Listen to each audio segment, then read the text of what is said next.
Marcos, chapitre 13. Alors qu'il sort du temple, un de ses disciples lui dit : « Docteur, regarde quelle pierre et quelle construction !» Et Yoshua répondant, lui dit : « Vois-tu ces grandes constructions ? Il ne restera pas pierre sur pierre qui ne soit détruite. » Et comme il était assis sur le mont des Oliviers, en face du temple, Pétros, Yaakov, Yohanan et Andréas l'interrogèrent en particulier. « Dis-nous, quand ces choses arriveront-elles ? Et quel sera le signe lorsque toutes ces choses devront s'accomplir ?» Et Yoshua leur répondant, se mit à dire : « Prenez garde que personne ne vous égare. Car beaucoup viendront en mon nom, disant : Moi je suis. Et ils en égareront beaucoup. Et quand vous entendrez parler de guerre et de bruit de guerre, ne soyez pas troublés, parce qu'il faut que ces choses arrivent. Mais ce ne sera pas encore la fin. Car nation s'élèvera contre nation, et royaume contre royaume. Et il y aura des tremblements de terre en divers lieux. Et il y aura des famines et des troubles. Ces choses ne seront que les premières douleurs. Mais prenez garde à vous-mêmes, car ils vous livreront au Sanhédrin et aux synagogues. Vous serez battus de verges, et vous serez présentés devant les gouverneurs et devant les rois, à cause de moi, pour leur servir de témoignage. Mais il faut premièrement que l'évangile soit prêché à toutes les nations. Mais quand on vous conduira pour vous livrer, ne soyez pas inquiets à l'avance de ce que vous direz, et ne le préméditez pas non plus. Mais dites ce qu'il vous sera donné à cette heure-là. Car ce ne sera pas vous qui parlerez, mais le Saint-Esprit. Mais le frère livrera son frère à la mort, et le père son enfant. Et les enfants se soulèveront contre leur père et leur mère, et les feront mourir. Et vous serez haïs de tous à cause de mon nom. Mais celui qui supportera bravement et calmement les mauvais traitements jusqu'à la fin, celui-là sera sauvé. Mais lorsque vous verrez l'abomination qui cause la désolation, qui a été prédite par Daniel, le prophète, être établie là où elle ne doit pas être, que celui qui lit comprenne. Alors que ceux qui seront en Judée fuient dans les montagnes, et que celui qui sera sur le toit ne descende pas dans la maison, et n'entre pas pour emporter quoi que ce soit de sa maison, et que celui qui sera dans les champs ne retourne pas en arrière pour emporter son manteau. Mais malheur à celles qui seront enceintes, et à celles qui allaiteront en ces jours-là. Mais priez que votre fuite n'arrive pas en hiver, car la tribulation, en ces jours, sera telle qu'il n'y en a pas eu de semblable depuis le commencement de la création qu'Élohim a créée jusqu'à présent, et qu'il n'y en aura jamais qui l'égale. Et si le Seigneur n'avait abrégé ces jours, nulle chair ne serait sauvée, mais il a abrégé ces jours à cause des élus qu'il a choisis. Et alors, si quelqu'un vous dit « Voici le Machia est ici » ou « Voici, il est là », ne le croyez pas. Car il s'élèvera des faux Machia et des faux prophètes, et ils donneront des signes et des miracles pour égarer, s'il était possible, même les élus. Mais soyez sur vos gardes. Voici, je vous ai tout annoncé d'avance. Mais en ces jours-là, après cette tribulation, le soleil s'obscurcira, et la lune ne donnera plus sa clarté, et les étoiles du ciel tomberont, et les puissances qui sont dans les cieux seront ébranlées. Et ils verront alors le Fils de l'homme venant sur les nuées, avec une grande puissance et une grande gloire. Et alors, il enverra ses anges, et il rassemblera ses élus des 4 vents, de l'extrémité de la terre jusqu'à l'extrémité du ciel. Mais apprenez la leçon tirée de la parabole du figuier. Dès que sa jeune branche devient tendre et pousse ses feuilles, vous savez que l'été est proche. De même, vous aussi, quand vous verrez arriver ces choses, sachez qu'il est proche, aux portes. Amen. Je vous le dis, cette génération ne passera pas, que toutes ces choses ne soient arrivées. Le ciel et la terre passeront, mais mes paroles ne passeront pas.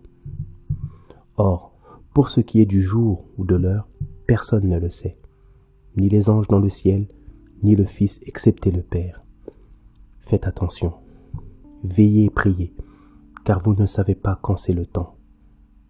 Comme un homme qui, allant à l'étranger, a laissé sa maison et donné autorité à ses esclaves, à chacun sa tâche, et il a donné au portier l'ordre de veiller. Veillez donc, car vous ne savez pas quand le Seigneur de la maison vient, ou le soir, ou à minuit, ou à l'heure où le coq chante, ou le matin, afin qu'il ne vous trouve endormi à son arrivée soudaine. Mais ce que je vous dis, je le dis à tous. Veillez.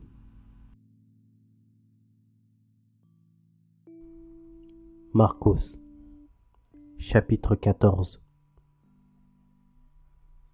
Or, 2 jours après, c'était la Pâque et les pains sans levain. Et les principaux prêtres et les scribes cherchaient comment se saisir de lui avec habileté et le tuer. Mais ils se disaient, non, pas pendant la fête, de peur qu'il n'y ait un tumulte du peuple. Et étant à Béthanie, dans la maison de Shimon le lépreux, étant à table, une femme vint à lui avec un vase d'albâtre, rempli d'un baume de nard pur et de grand prix, et ayant brisé le vase, elle le répandit sur sa tête. Mais certains de ceux qui étaient là furent indignés, et se dirent entre eux, « Pourquoi cette perte du baume a-t-elle été faite ? Car on aurait pu le vendre plus de 300 deniers, et les donner aux pauvres. » Et ils la menaçaient. Mais Yahushua dit, « Laissez-la. Pourquoi lui faites-vous de la peine ? Elle a fait une bonne œuvre envers moi. Car vous avez toujours les pauvres avec vous, et vous pouvez leur faire du bien quand vous voulez, mais vous ne m'avez pas toujours. Elle a fait ce qu'elle a pu. Elle a d'avance embaumé mon corps pour la sépulture. Amen, je vous le dis. Partout où cet évangile sera prêché, dans le monde entier, on racontera aussi en mémoire d'elle ce qu'elle a fait. » Et Yehuda Iscariote, l'un des 12, alla vers les principaux prêtres pour le livrer. Et l'ayant entendu, ils furent dans la joie, et promirent de lui donner de l'argent. Et Yehuda cherchait une occasion favorable pour le livrer. Et le premier jour des pains sans levain, où l'on immolait la Pâque, ses disciples lui disent, « Où veux-tu que nous allions préparer pour que tu manges la Pâque ?» Et il envoya 2 de ses disciples, et leur dit, « Allez dans la ville, vous rencontrerez un homme portant une cruche d'eau, suivez-le. Et où qu'il entre, dites au maître de la maison, le docteur dit, où est le lieu où je mangerai la Pâque avec mes disciples ? Et il vous montrera une grande chambre haute, meublée et toute prête. C'est là que vous ferez les préparatifs pour nous. » Et ses disciples partirent, arrivèrent dans la ville, et ils trouvèrent les choses comme il l'avait dit, et ils préparèrent la Pâque. Et le soir étant venu, il vient avec les 12. Et comme ils étaient à table, et qu'ils mangeaient, Yahushua dit, « Amen, je vous le dis, l'un de vous qui mange avec moi me livrera. » Et ils commencèrent à s'attrister, et ils lui dirent l'un après l'autre, « Est-ce moi ?» Et un autre, « Est-ce moi ?» Mais répondant, il leur dit, « C'est l'un des 12 qui trempe avec moi dans le plat. » En effet, le Fils de l'homme s'en va, selon qu'il est écrit de lui. Mais malheur à l'homme par qui le Fils de l'homme est livré. Mieux vaudrait pour cet homme qu'il ne soit pas né. Et pendant qu'il mangeait, Yahushua prenant du pain, et ayant prononcé la prière de bénédiction, le rompit et le leur donna, et dit, « Prenez, mangez, ceci est mon corps. » Et prenant la coupe, et ayant rendu grâce, la leur donna, et ils en burent tous. Et il leur dit, « Ceci est mon sang, celui de la nouvelle alliance, qui est répandu pour beaucoup. Amen, je vous le dis. Je ne boirai plus du fruit de la vigne jusqu'au jour où j'en boirai du nouveau dans le royaume d'Élohim. » Et ayant chanté des hymnes pascals, ils se rendirent à la montagne des Oliviers. Et Yahushua leur dit, « Vous serez tous cette nuit scandalisés en moi, car il est écrit, « Je frapperai le berger, et les brebis seront dispersées. » mais après que je serai ressuscité, je vous précéderai en Galilée. » Mais Pétros lui dit, « Quand même tous seraient scandalisés, je ne le serai pourtant pas moi. » Et Yahushua lui dit, « Amen, je te le dis, aujourd'hui, cette nuit même, avant qu'un coq ait chanté 2 fois, tu me renieras 3 fois. » Mais il disait encore plus fortement, « Quand même il me faudrait mourir avec toi, je ne te renierai pas. » Et tous lui dirent la même chose.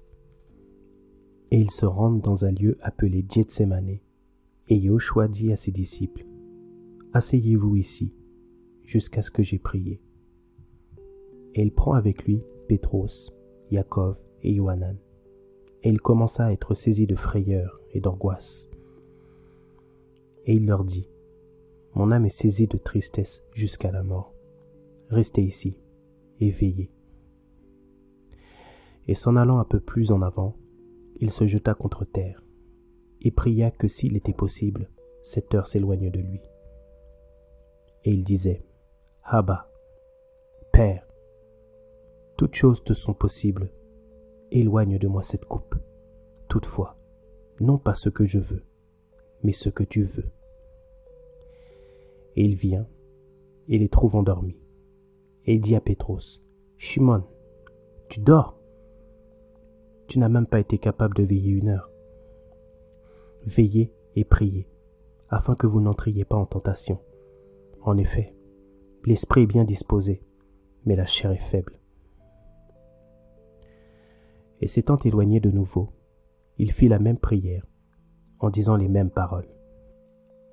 Et étant revenu, et les trouvant encore endormis, car leurs yeux étaient appesantis, ils ne surent que lui répondre. Et il vient pour la 3e fois, et leur dit, « Dormez maintenant, et reposez-vous, c'est assez, l'heure est venue. Voici le Fils de l'homme s'en va être livré entre les mains des pécheurs. Levez-vous, allons-y. Voici, celui qui me livre s'approche. » Et immédiatement, tandis qu'il parlait encore, survient Yehuda, l'un des 12, et avec lui une grande foule ayant des épées et des bâtons, envoyés par les principaux prêtres, par les scribes et par les anciens. Or celui qui le livrait leur avait donné ce signe, « Celui que j'embrasserai, c'est lui. Saisissez-le et emmenez-le sûrement. » Et aussitôt arrivé, il s'approcha de lui en disant, « Rabbi, Rabbi. » Et il l'embrassa tendrement. Et ils mirent les mains sur lui et le saisirent. Mais un de ceux qui étaient là présents, tirant son épée, frappa l'esclave du grand prêtre et lui emporta l'oreille. Et Yahushua, prenant la parole, leur dit, « Vous êtes venus comme après un brigand, avec des épées et des bâtons pour m'arrêter. J'étais tous les jours parmi vous enseignant dans le temple, et vous ne m'avez pas saisi. Mais c'est afin que les Écritures soient accomplies. » Et eux tous l'abandonnèrent et s'enfuirent. Et un certain jeune homme le suivait, enveloppé d'un linceul sur le corps nu. Et quelques jeunes gens le saisirent, mais lui, abandonnant son linceul, leur échappa tout nu. Et ils emmenèrent Yahushua chez le grand prêtre, où s'assemblèrent tous les principaux prêtres, les anciens et les scribes. Et Pétros le suivait de loin jusque dans la cour du grand prêtre. Et il était assis avec les serviteurs et se chauffait près du feu. Mais les principaux prêtres et tout le Sanhédrin cherchaient quelques témoignages contre Yahushua pour le faire mourir, mais ils n'en trouvaient pas. Car beaucoup rendaient de faux témoignages contre lui, mais les témoignages n'étaient pas concordants. Et quelques-uns s'élevèrent et portèrent de faux témoignages contre lui, disant, « Nous l'avons entendu dire, je détruirai ce temple qui est fait de main, et en 3 jours, j'en rebâtirai un autre qui ne sera pas fait de main d'homme. » Même sur ce point-là, leur témoignage n'était pas concordant. Et le grand prêtre, se levant au milieu, interrogea Yahushua en disant, « Tu ne réponds rien? Qu'est-ce que ceci témoigne contre toi? » Mais il garda le silence et ne répondit rien. Le grand prêtre l'interrogea de nouveau et lui dit, « Es-tu le Machia, le fils du béni ?» Et Yoshua lui répondit, « Moi, je suis. Et vous verrez le Fils de l'homme assis à la droite de la puissance et venant sur les nuées du ciel. » Mais le grand prêtre déchira ses vêtements et dit, « Qu'avons-nous encore besoin de témoins? Vous avez entendu le blasphème. Que vaut ensemble? » Alors tous le condamnèrent comme étant digne de mort. Et quelques-uns se mirent à cracher sur lui, à lui voiler le visage, à le frapper à coups de poing en lui disant « Prophétise !» Et les serviteurs lui donnaient des coups avec leurs verges. Or, pendant que Pétros était en bas dans la cour, une des servantes du grand prêtre vint, et apercevant Pétros qui se chauffait, et l'ayant regardé en face, elle lui dit, « Toi aussi, tu étais avec Yoshua de Nazareth. » Mais il nia en disant, « Je ne sais, ni ne comprends ce que tu dis. » Et il sortit dehors pour aller dans le vestibule, et le coq chanta. Et la servante, l'ayant vu de nouveau, elle se mit à dire à ceux qui étaient là présents, « Celui-ci est de ces gens-là. » Mais il le nia de nouveau.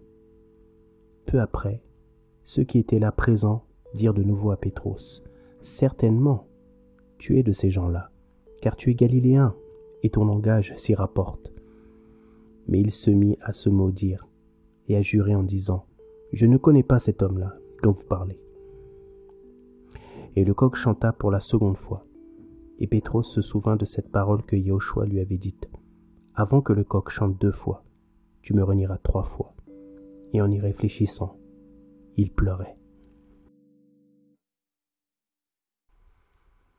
Marcos, chapitre 15. Et immédiatement, dès le matin, les principaux prêtres tinrent conseil avec les anciens et les scribes et tout le Sanhédrin. Et ayant lié Yoshua, ils l'emmenèrent et le livrèrent à Pilate. Et Pilate l'interrogea, « Tu es le roi des Juifs ?» Et répondant, il lui dit, « Tu le dis. » Et les principaux prêtres l'accusaient de beaucoup de choses. Mais Pilate l'interrogea de nouveau. « Ne réponds-tu rien? Vois de combien de choses il t'accuse. » Mais Yoshua ne donna plus aucune réponse, ce qui étonna Pilate.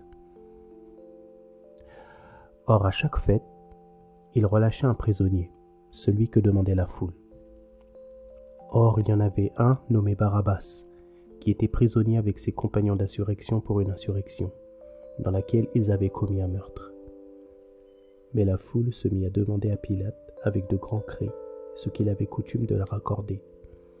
Mais Pilate leur répondit, en disant, « Voulez-vous que je vous relâche le roi des Juifs ?» Car il savait bien que les principaux prêtres l'avaient livré par envie.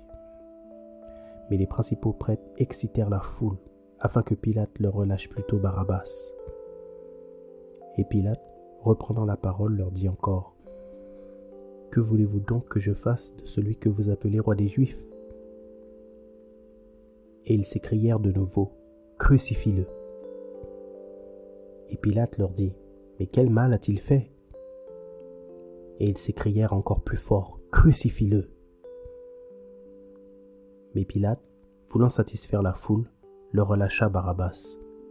Et après avoir fait battre de verges Yoshua, il le livra pour être crucifié. Et les soldats l'emmenèrent dans l'intérieur de la cour, c'est-à-dire dans le prétoire. Et ils rassemblent toute la cohorte. Et ils le revêtent d'une robe de pourpre et posent sur sa tête une couronne d'épines qu'ils avaient tressée. Et ils commencèrent à le saluer en lui disant, « Nous te saluons, ô roi des Juifs. » Et ils lui frappaient à la tête avec un roseau et crachaient contre lui.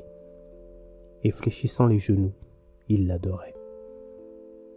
Et après s'être ainsi moqués de lui, ils le dépouillèrent de la pourpre, le revêtirent de ses propres vêtements et l'emmenèrent dehors pour le crucifier. Et ils forcèrent un certain Shimon de Cyrène, père d'Alexandros et de Rufos, qui passait par là en revenant des champs de porter sa croix. Et ils le conduisent au lieu appelé Golgotha, c'est-à-dire le lieu du crâne. et ils lui donnèrent à boire du vin mêlé de myrrhe, mais il ne le prit pas. Et après l'avoir crucifié, ils partagèrent ses vêtements en jetant le sort dessus, à qui en emporterait une part. Or, c'était la 3e heure quand ils le crucifièrent. Et l'inscription de sa condamnation était ainsi écrite: le roi des Juifs. Et il crucifie aussi avec lui 2 brigands, l'un à sa main droite et l'autre à sa gauche. Et ainsi fut accomplie l'écriture qui dit: et il a été mis au rang des violeurs de la Torah. Et les passants blasphémaient contre lui et secouaient la tête en disant: hé, toi qui détruis le temple et qui le rebâtis en 3 jours, sauve-toi toi-même et descends de la croix. De même aussi, les principaux prêtres, se moquant entre eux avec les scribes, disaient: il a sauvé les autres et il ne peut se sauver lui-même.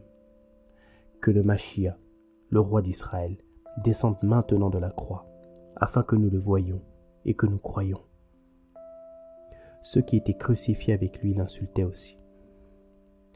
Mais la 6e heure étant venue, la ténèbre survint sur toute la terre jusqu'à la 9e heure. Et à la 9e heure, Yahushua cria d'une grande voix en disant: Eloi, Eloi, lama sabachthani, c'est-à-dire: mon aile, pourquoi m'as-tu abandonné? Et quelques-uns de ceux qui étaient présents, l'ayant entendu, disaient: voici, il appelle Élia. Et l'un d'eux courut remplir une éponge de vinaigre, et l'ayant fixé au bout d'un roseau, il lui donna à boire en disant: laissez, voyons si Élia viendra le descendre de la croix. Mais Yahushua, ayant poussé un grand cri, expira. Et le voile du temple se déchira en 2, depuis le haut jusqu'en bas.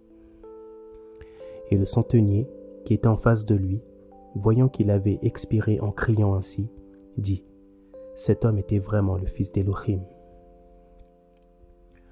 Or il y avait aussi des femmes regardant de loin, parmi lesquelles étaient Myriam Magdeleine, Myriam, mère de Jacob le Petit et de Yosef, et Shelomith, lequel aussi, lorsqu'il était en Galilée, le suivait et le servait, et beaucoup d'autres qui étaient montés avec lui à Jérusalem. Et le soir étant venu, comme c'était la préparation, c'est-à-dire le jour qui précède un Shabbat, arriva Yosef d'Arimathée, conseiller honorable, qui attendait aussi le royaume d'Élohim. Il osa se rendre vers Pilate pour demander le corps de Yahushua. Et Pilate s'étonna qu'il soit déjà mort. Et ayant fait venir le centenier, il lui demanda s'il était mort depuis longtemps. Et l'ayant appris du centenier, il donna le corps à Yosef. Et ayant acheté un linceul, le descendit de la croix et l'enveloppa du linceul, et le déposa dans un sépulcre taillé dans le rocher. Et il roula une pierre sur l'entrée du sépulcre. Et Myriam, Magdeleine, et Myriam, mère de Yosef, regardaient où on le mettait.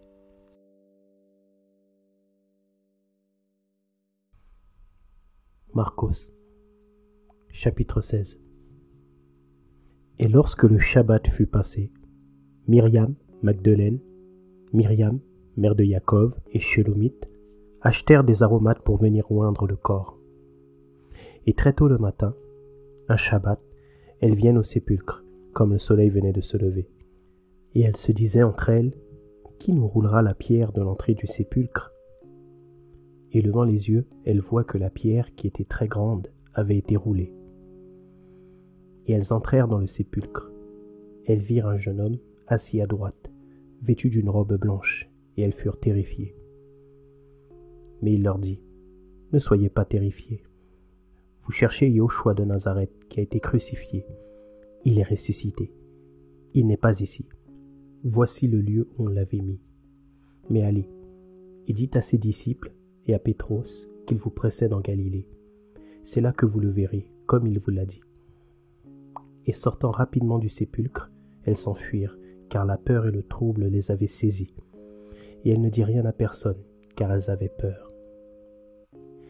Et étant ressuscitées, le matin du premier Shabbat, il apparut d'abord à Myriam Magdeleine, de laquelle il avait chassé 7 démons.